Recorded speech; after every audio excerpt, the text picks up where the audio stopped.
Hello dear friends, आपका channel पर स्वागत है। आज हम 19 सितंबर को सेकंड शिफ्ट में जो फोर्थ ग्रेड का एग्जाम हुआ था उसकी आंसर की देखेंगे।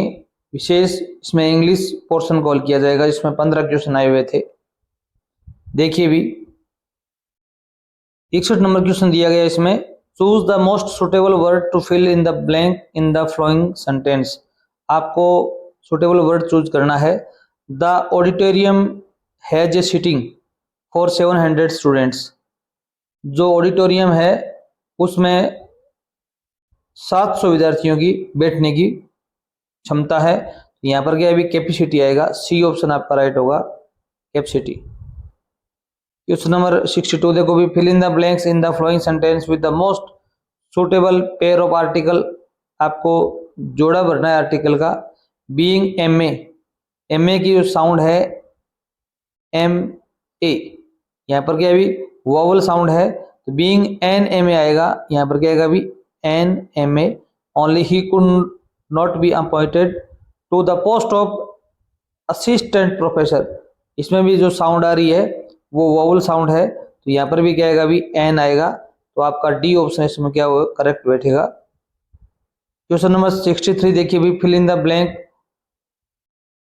इन the flowing sentence with the most appropriate determinant. Determinant apply करना है। Have brought you home. अब देखो भी हैव का प्रयोग है वो सी के साथ में हैज का होता है, मी का प्रयोग कर्ता के रूप में कभी होता ही नहीं है क्योंकि ऑब्जेक्टिव केस प्रोनाउन है ये। इट का साथ में भी हैव आता है, आई के साथ हैव आएगा तो यहाँ आई आएगा। इजी प्रश्न था ये। 64 नंबर प्रश्न देखिए भी, match the flowing sentence given. आपको मैचिंग करवाना है लिस्ट फर्स्ट और लिस्ट सेकंड का। यहाँ पर सेंटेंस दिए गए, यहाँ पर प्रीपोजिशन दिए गए हैं। Don't rob me my dignity by asking such a question. अब यहाँ रोब ऑफ आएगा, यहाँ पर ऑफ का आएगा प्रयोग होगा। रोब के साथ में क्या आएगा अभी of. He through the book upon the table. यहाँ पर अपॉन आएगा टेबल के ऊपर से। द फ्लैग वेव्ड, जो ध्वज है वो हमारे सिर के ऊपर, तो ऊपर के लिए क्या आएगा अभी अबव आएगा। तो terrorist R A menace. Menace word के साथ में क्या आता है अभी टू प्रीपोजिशन आता है, हमेशा याद रखना। Menace to the security of this country. इसमें आपका बी नंबर ऑप्शन क्या बैठेगा अभी, करेक्ट बैठेगा। क्वेश्चन नंबर 65 देखो, choose the option with the most appropriate use of punctuation mark का प्रयोग करना है। ओ, यहाँ पर साइन आना चाहिए था, कौन सा भी, ये क्वेश्चन मार्क नहीं आना चाहिए था, एक्सक्लेमेटरी साइन आना चाहिए था क्योंकि ये विस्मयादिबोधक वाक्य है। They have been to London haven't they. ये सेंटेंस बिल्कुल करेक्ट है। यहाँ पर क्या है, क्वेश्चन मार्क नहीं आना चाहिए। और यहाँ पर क्या है अभी, Krishna is dark skinned Radha is fair. यहाँ पर या तो कोमा या एंड या बट का प्रयोग होना चाहिए था। यहाँ पर बी ऑप्शन आपका क्या होगा अभी करेक्ट होगा। 66 नंबर क्वेश्चन आया हुआ है, convert the flowing sentence from Hindi to English. आपको हिंदी से इंग्लिश में ट्रांसलेशन करना है। इस गैर जिम्मेदारी की जवाबदेही किसकी है।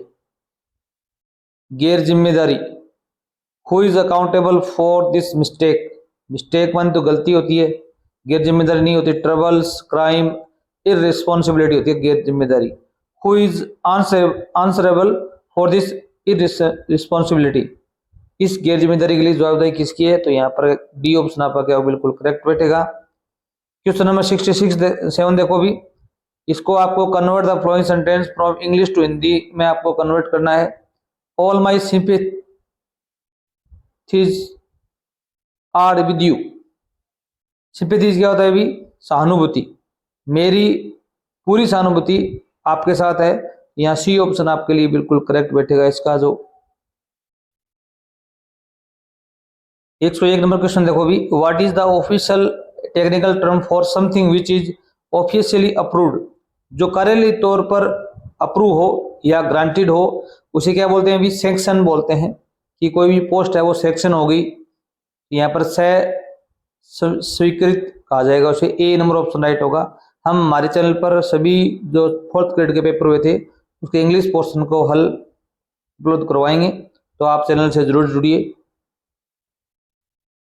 114 नंबर प्रश्न है, fill in the blank in the flowing sentence with the correct tense apply करना है आपको। इफ वाला सेंटेंस है, कंडीशनल सेंटेंस है, शर्त वाले वाक्य हैं। इफ ही स्टिक्स, अगर यहाँ पर वर्ब की फर्स्ट फॉर्म आती है तो आगे वाले सेंटेंस में विल या शैल प्लस में वर्ब की फर्स्ट फॉर्म आएगी, याद रखना। तो यहाँ पर डी ऑप्शन आपका बिल्कुल राइट होगा। अगर यहाँ पर सेकंड फॉर्म आती तो यहाँ पर वुड प्लस में वर्ब की फर्स्ट फॉर्म आती, या शुड प्लस में वर्ब की फर्स्ट फॉर्म आती। ये कंडीशनल सेंटेंस होते हैं, बड़े इजी हैं, बार बार एग्जाम में पुटअप होते हैं। 115 नंबर क्वेश्चन देखियो भाई, choose the most appropriate option to convert the given sentence from active to passive में चेंज करना है। His employees were mocking him, उसके जो एम्प्लॉई हैं वो उसका क्या उड़ा रहे हैं, अभी मजाक उड़ा रहे हैं। यहाँ पर हिज एम्प्लॉइज सब्जेक्ट है, वर हेल्पिंग वर्ब है, मॉकिंग वर्ब की फर्स्ट फॉर्म आईएनजी है, ही ऑब्जेक्ट है। ही को क्या बनाएंगे भी, सब्जेक्ट बनाएंगे ही। अब यहाँ पर वॉज वर है तो वॉज वर ही आएगा। He is, he was, ING हटेगा तो क्या होगा, अभी बीइंग लगाना पड़ेगा अपने को। Mocked by his employees, B option आपका बिल्कुल क्या होगा भी, करेक्ट होगा। क्वेश्चन नंबर 116 देखिए भी, choose the most appropriate option to convert the given sentence from direct to indirect. आपको डायरेक्ट से इनडायरेक्ट में चेंज करना है। He said to me we are to leave for the theatre early. अब यहाँ पर सी का सी आएगा, सेड टू टोल्ड में चेंज होगा, जो कि ये सिंपल वाक्य है। शी टोल्ड मी, दोनों वाक्यों को कनेक्ट करने के लिए हम दैट का प्रयोग करेंगे। अब वी का क्या गया, वी आ गया, इज एम आर चेंज हो गया वॉज वर में, to leave for the theatre, यहाँ ए ऑप्शन यहाँ पर क्या होगा, अभी करेक्ट होगा बिल्कुल। 117 नंबर क्वेश्चन देखिए भी, choose the most appropriate option to convert the given negative sentence. अब नेगेटिव सेंटेंस आपको मिला है यहाँ पर, और इसको आपको अफर्मेटिव में कन्वर्ट करना है, बदलना है। देयर इज नो, आपको याद रखना, कन्वर्ट करना हो, ट्रांसफॉर्मेशन करना हो तो उसका अर्थ नहीं बदलना चाहिए। There is no rose without a thorn, कोई भी गुलाब नहीं है बिना कांटों के, अर्थात सभी गुलाब के क्या होते हैं, अभी कांटे होते हैं। यहाँ पर सी ऑप्शन आपका राइट बैठेगा। Every rose has a thorn, प्रत्येक रोज क्या होता है, अभी कांटा होता है। ये अफर्मेटिव, इसमें कोई नेगेटिव का प्रयोग नहीं हुआ है, अर्थ सेम का सेम रह गया। देयर इज नो, यहाँ पर नेगेटिव है, ये सेंटेंस नेगेटिव है।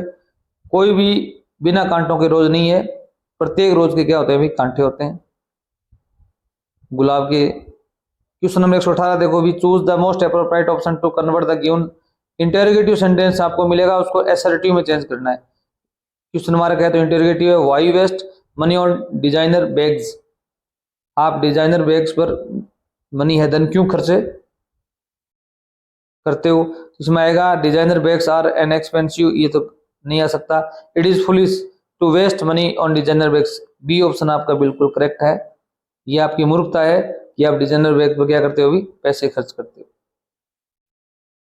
119 नंबर प्रश्न देखो भी, choose the most appropriate option to convert the given assertive sentence है, साधारण वाक्य है, आपको एक्सक्लेमेटरी में चेंज करना है। याद रखना, इस प्रकार का साइन जरूर मिलेगा सेंटेंस में। अल्लाह, ये तो दुख के लिए आता है।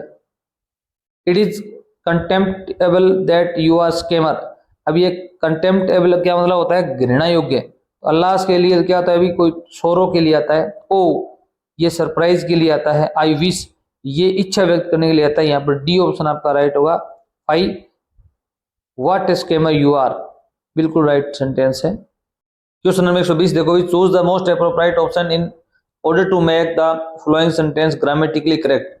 आपको ग्रामेटिकली करेक्ट सेंटेंस चूज करना है। यहाँ पर जो अंडरलाइन दी गई है इतने में ही कोई मिस्टेक है।